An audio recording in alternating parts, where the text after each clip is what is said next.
Hi, I'm Mayor David Black, and welcome to City Happenings. This week, we'll introduce you to the City Attorney.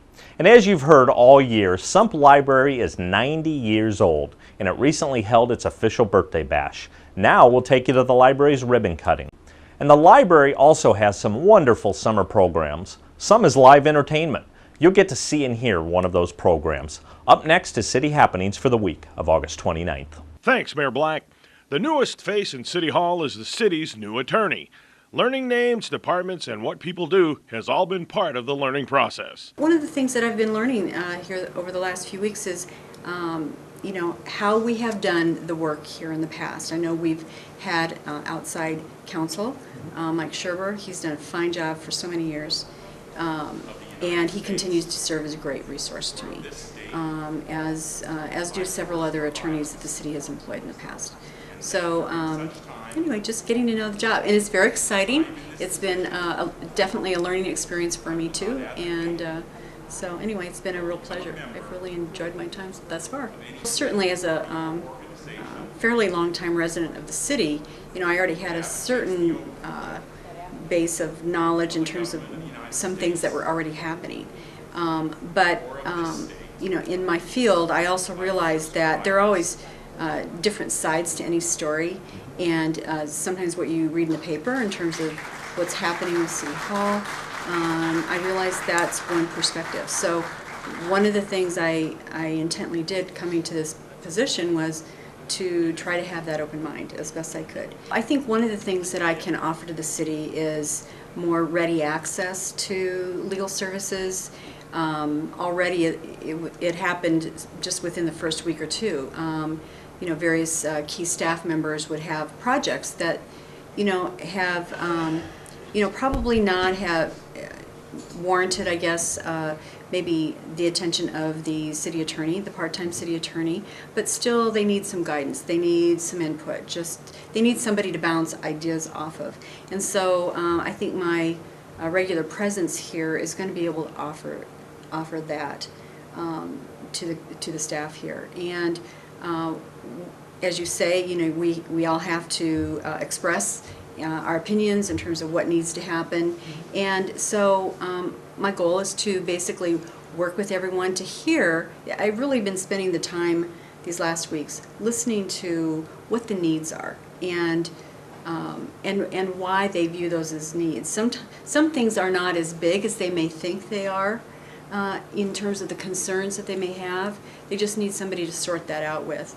And hopefully we're able to start dispelling some of those, and yet, really identify what we need to pay attention to. There are a few things that I've noticed that maybe we need to spend a little bit more attention on that. But anyway, I think the ready access is going to be really key for the city. That's what I'm hoping to offer. I can see it's going to become even more fun the more I get into it. But definitely a challenge, and you really never turn it totally off, because even when you walk away at the end of the day, the wheels are still turning, and you're still putting ideas together. And really, this is a problem. It's really a solution-building position, regardless of what it is, and that's always fun, and it's a challenge, and keeps life very interesting. And so, I'm just really very thankful for the opportunity, and I really look forward to, some of those key issues, and be able to look down the road and say, I had a little bit of hand in that, making that happen with the others here at the city. Sump Library is 90 years old and held a ribbon cutting as part of the celebration. Well, it's great to see so many people here to celebrate this great time. 90 years is a long time. I tried to think back what happened in history during that period of time, and of course there's a tremendous amount of history for our country and for Papillion. And of course within Papillion there were dozens and dozens and dozens of people that were involved in the library program during that period of time. And we have to be very, very thankful for their foresight and their leadership during this time that would bring us to the point where we are today, that we have this beautiful facility and a great program and a great staff to work at the library and to provide the service for our community that the Papillion community really deserves. So we hope that all of you will avail yourself to the services that we have here and be very frequent visitors to the library. I just wanted to say it's taken generations for us to get here in 90 years, and I look forward to many more generations of library service here in Papillion with a supportive community who cares about learning and cares about literacy. 90 years for the library. I think in a lot of ways the libraries are a heart of a community. You think of everybody that comes in at all ages that use them and all the resources provided. It really does, we talk about community, this is a heart of it a lot of times. And between the staff, the volunteers, the friends, the foundation, the board, just a lot of people giving their time. So just big thanks. And Robin, thanks for all you do. Thank you.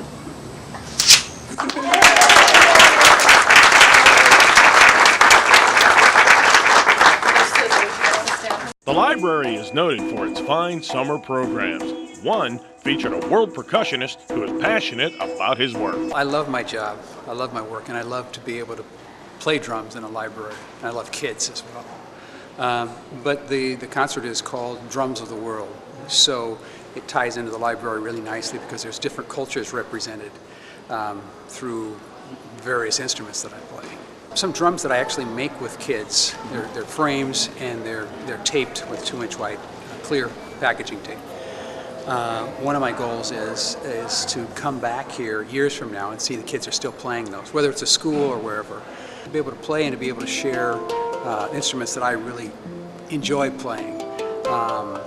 Just to keep doing that and to keep my ears open for instruments that I feel a connection to and that a lot of people haven't seen before. So I've got some pretty rare instruments to share with people too.